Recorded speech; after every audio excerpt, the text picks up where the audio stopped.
తన తండ్రి నుంచి తనకు తాను పెళ్లి చేసుకోబోయే అమ్మాయి కుటుంబానికి ప్రాణహాని ఉందని రాజేంద్రనగర్ ఎమ్మెల్యే ప్రకాష్ గౌడ్పై ఆయన కుమారుడు సంతోష్ తీవ్ర ఆరోపణలు చేశారు. తాను ప్రేమించిన యువతి గురించి తన కుటుంబ సభ్యులకు తెలియజేసి నిశ్చితార్థం కూడా చేసుకున్నానని, అయితే తమ ప్రేమ వివాహాన్ని తన కుటుంబ సభ్యులు అంగీకరించటం లేదని సంతోష్ వెల్లడించారు.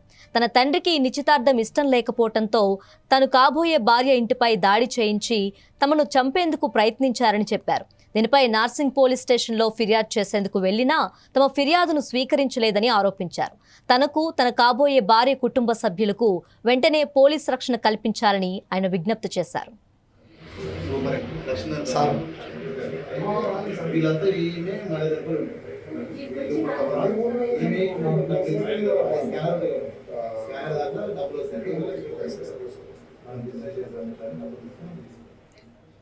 బీఆర్ఎస్ నాయకురాలు పట్టోళ్ల రూపారెడ్డి కుమార్తె తనకు జూలై 8న నిశ్చితార్థం జరిగిందని, అప్పటి నుంచి తాను వారి ఇంట్లోనే ఉంటున్నానని సంతోష్ వివరించారు. ఈ వివాహం తన తండ్రికి ఇష్టం లేకపోవడంతో తనను లక్ష్యంగా చేసుకొని రూపారెడ్డి ఇంటిపై ఆయన దాడి చేయించారని, సుమారు 40 మందిని పంపించి అప్పుల పేరుతో గొడవ చేయించి తలుపులు, ఇంట్లో వస్తువులను ధ్వంసం చేయించారని వాపోయారు. తనను హత్య చేయటమే వారి అసలు లక్ష్యమని పేర్కొన్నారు. 50 మెంబర్స్ వరకు వచ్చారు. ఒకరు తెలుగు మాస్క్ పెట్టుకొని వచ్చి నాకు ఇవ్వాలి నాకు వాళ్ళ ఒక్కరికి ఇచ్చేది లేదు. ఇతను ఇచ్చేది అట్లా యాక్సెప్ట్ అంటే అందరు మాస్క్ పెట్టుకొని వచ్చి నాకు ఇవ్వాలి మాస్క్ పెట్టుకుని మాస్క్ ఇచ్చేది. నా ఫోన్ లో ఫోన్ చేస్తే స్విచ్ ఆఫ్ వచ్చింది. సార్ వాళ్ళు కదా ఆ ఫోన్ అంటే అప్పుడు జాయిన్ వచ్చి అప్పుడు ఆయన చెప్తున్నా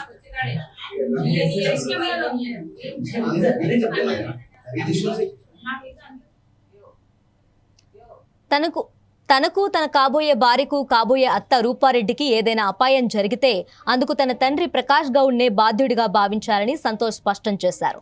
తమకు రక్షణ భద్రత కల్పించాలని పోలీసులకు విజ్ఞప్తి చేశారు. అయితే సంతోష్ చేసిన ఆరోపణపై ఎమ్మెల్యే ప్రకాష్ గౌడ్ స్పందించారు. అతడితో తనకు సంబంధం లేదని, ఆ విషయం గురించి మాట్లాడదలుచుకోలేదని చెప్పారు. దీనిపై సమయం వచ్చినప్పుడు మాట్లాడతానన్నారు. మరోవైపు పెట్టుబడులపై అధిక లాభాలు వస్తాయని చెప్పి పలువురు వ్యక్తుల నుంచి రూపారెడ్డి భారీ మొత్తంలో డబ్బులు సేకరించినట్లు నమోదైన కేసు దర్యాప్తులో భాగంగా ఆమెను అదుపులోకి తీసుకొని కోర్టులో హాజరుపరిచామని, కోర్టు ఆమెకు 14 రోజుల జ్యుడిషియల్ రిమాండ్ విధించిందని పోలీసులు తెలిపారు. రూపారెడ్డిని నమ్మి మోసపోయామంటూ పలువురు నార్సింగ్ పిఎస్ వద్ద ఆందోళన చేశారు. దయచేసి అర్థం చేసుకో, మీ కొడుకు ఇష్టపడుతున్నాడు, మీ కొడుకు చాలా మనస్ఫూర్తిగా ఇష్టపడుతున్నాడు కాబట్టే నేను అంగీకరించిన. అది ఏదున్నా వాస్తవం నీ దగ్గర మాట్లాడిండు, ప్రతి ఒక్కటి నీకు తెలుసన్నా. ఇప్పుడు నువ్వు మాట్లాడితే వల్గర్ లాంగ్వేజ్ మాట్లాడుతున్నావు, దయచేసి మాట్లాడొద్దన్నా. మీరు ఒక 4 సార్లు శాసనసభ ఎమ్మెల్యేగా గెలిచిండు, దయచేసి పిల్లల బాధను అర్థం చేసుకో. ఇక్కడ ఎవరు కక్షపూరితంగా ఏమీ చేయలేదు, అంతా నువ్వే చేస్తున్నావు అన్నా. మా పైన కక్ష వద్దు, నేనేం నీకు దుష్మని కాదు, నీ పైన పగబట్టలేదు, నీ పేరుని నేను ఎక్కడ డ్యామేజ్ చేయలేదు. దయచేసి అన్న పిల్లల మనసును అర్థం చేసుకొని వాళ్ళని అంగీకరిస్తే చాలా బాగుంటుంది. ఇట్లా కక్షపూరితమైన చర్యలను దయచేసి ఆపేయన్నా. నువ్వు ప్రజల కోసం పుట్టిన నాయకుడివి, ప్రజలను చూసుకోన్నా, ప్రజల బాధలను అర్థం చేసుకో. పైన ఒక తీరు లోపల ఒక తీరు వద్దన్నా. మంచిగా ఆ పిల్లల్ని ఆశీర్వదించన్నా. ఇప్పుడున్న ఎవిడెన్స్ అన్ని కూడా మేము మీకు సబ్మిట్ చేస్తాము. ఇవన్నీ సబ్మిట్ చేయడానికి కూడా కారణం ఏంటంటే చాలా ఫాల్స్ అలిగేషన్స్ నార్సింగ్ పిఎస్ లో జరుగుతున్నాయి కాబట్టి అక్కడ వాస్తవాలు లేవు, అవాస్తవాలే 90% ఉన్నాయి. వాస్తవం 2% అయితే అవాస్తవాలు 98% ఉన్నాయి. దయచేసి అర్థం చేసుకో, మీ కొడుకు ఇష్టపడుతున్నాడు, మీ కొడుకు చాలా మనస్ఫూర్తిగా ఇష్టపడుతున్నాడు కాబట్టే నేను అంగీకరించిన. అది ఏదున్నా వాస్తవం నీ దగ్గర మాట్లాడిండు, ప్రతి ఒక్కటి నీకు తెలుసన్నా. ఇప్పుడు నువ్వు మాట్లాడితే వల్గర్ లాంగ్వేజ్ మాట్లాడుతున్నావు, దయచేసి మాట్లాడొద్దన్నా. మీరు ఒక 4 సార్లు శాసనసభ ఎమ్మెల్యేగా గెలిచిండు, దయచేసి పిల్లల బాధను అర్థం చేసుకో. ఇక్కడ ఎవరు కక్షపూరితంగా ఏమీ చేయలేదు, అంతా నువ్వే చేస్తున్నావు అన్నా. మా పైన కక్ష వద్దు, నేనేం నీకు దుష్మని కాదు. నా పేరు సంతోష్ గౌడ్, నేను ఎమ్మెల్యే ప్రకాష్ గౌడ్ వాళ్ళ అబ్బాయిని. నేను శ్రీయశ్రీ అనే అమ్మాయిని 8th జూలైన ఎంగేజ్మెంట్ చేసుకున్నాను. అది మా ఇంట్లో వాళ్ళ కన్సర్న్ తోటి వాళ్ళకి తెలిసి చేశాము. మా ఫాదర్ కూడా తెలుసు. ఇది ఫస్ట్ అంటే వాళ్ళకి ఇష్టం లేదు సెన్స్ అఫీషియల్ గా తను చేయడానికి ఇష్టపడలేదు. కానీ నాకు ఇష్టం ఉంది కాబట్టి నీ మాట కాదన్నాను, నువ్వు చేసుకోవచ్చు, చేసుకొని ఇంటికి రావచ్చు, పర్లేదు అని నాకు ఒక కన్సర్న్ ఇచ్చారు. ఆ హోప్ తోటి నేను వాళ్ళకి తెలిసినవాడు నేను అఫీషియల్ గా మేము మా క్లోజ్ ఫ్రెండ్స్ వాళ్ళతోటి మేము ఎంగేజ్మెంట్ చేసుకున్నాము, అది కూడా వాళ్ళకి తెలుసు. తర్వాత ఇప్పుడు 1 మంత్ అవ్వబోతుంది ఆల్మోస్ట్. ఇప్పుడు కొంతమంది నిన్న మా ఇంటిపైకి ఒక 40 మంది దాడికి వచ్చారు, డోర్లన్నీ పగలు కొట్టారు, అటాక్ చేశారు, ఆడవాళ్ళ మీద అటాక్ చేశారు.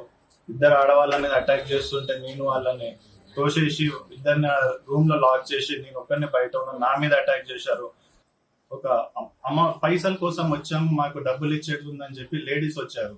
ఆ లేడీస్ అసలు డబ్బుల కోసం వచ్చిన వాళ్ళు 30 మందిని 40 మందిని రౌడీలను తీసుకొని ఎట్లొస్తారు? అందులో మనమ్మ అని ఉంది, ఆమెది కాల్ డేటా ఉంది ఇంట్లో, అది మీకు పంపిస్తాను. ఇంట్లో కాల్ డేటా ఉంది, ఆమె మాట్లాడింది అదంతా కాల్ డేటా ఉంది. దాని తర్వాత ఇంకోటి మా అత్తమ్మ గురించి వీడియోస్ వేస్తున్నారు ఇన్స్టాలో, సారీ మొత్తం టీవీలో అందులో వీడియోస్ వేస్తున్నారు, మనీ ఫ్రాడ్ చేసింది అది ఇదని. అందులో ఒక లేడీ లక్ష్మి అని తను బయట కింద పడిపోయి తనను కొట్టినట్టు తనకేమో అయినట్టు కొంచెం యాక్టింగ్ చేస్తుండే.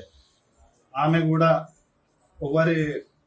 ఎవరు చెప్తే కాల్ మాట్లాడి వచ్చిందో అది కూడా ప్రూఫ్ నా దగ్గర ఉంది. ఇందులో ఎస్సీ ఎస్టీ మాదిగ వాళ్ళని తీసుకుపోయి అటాక్ చేయాలి అని ఉంది. ఎందుకంటే మేము వాళ్ళ మీద దాడి చేస్తే మా మీద ఎస్సీ ఎస్టీ కేసు పడుతుంది, మేము ఏం చేయలేమని చెప్పి ఆ ప్రకారంగా వాళ్ళు ఇవాళ మా మీద అటాక్ చేసినారు. ఇంత అటాక్ చేయడానికి అసలు కారణం ఏముంది? మనీ ఫ్రాడ్ అంటున్నారు. ఇవాళ పిఎస్ లో నిన్న మేము కంప్లైంట్ ఇచ్చినాము, మా కంప్లైంట్ ఇప్పటి వరకు ఎఫ్ఐఆర్ చేయలేదు. మేము 100కి డైల్ చేసినాం అటాక్ అవుతుంది మా మీద అని. వాళ్ళు వచ్చినారు, అన్ని వీడియోస్ తీసుకున్నారు, మళ్ళీ మేము పోయి పిటిషన్ ఇచ్చినాము. నిన్న ఆఫ్టర్నూన్ పిటిషన్ ఇస్తే ఇప్పటి వరకు మాది ఎఫ్ఐఆర్ చేయలేరు. వాళ్ళు దాడి చేసిన వాళ్ళు అది ఎంత మంది వస్తే తెలియని వాళ్ళు, అన్నోన్ పీపుల్, ఉట్టి ఏదో కక్షతోటి తెలియని వాళ్ళు ప్రతి ఒక్కరు 100 మెంబర్స్ 200 మెంబర్స్ తోటి పిలిపించి తెలియని వాళ్ళతోటి పిటిషన్ ఇప్పించి మనీ ఫ్రాడ్ అదే అని చెప్పి డిఫేమ్ చేయడానికి చూస్తున్నారు మా అత్తమ్మని. అసలు ఇంతగానం కక్ష దేనికి? అసలు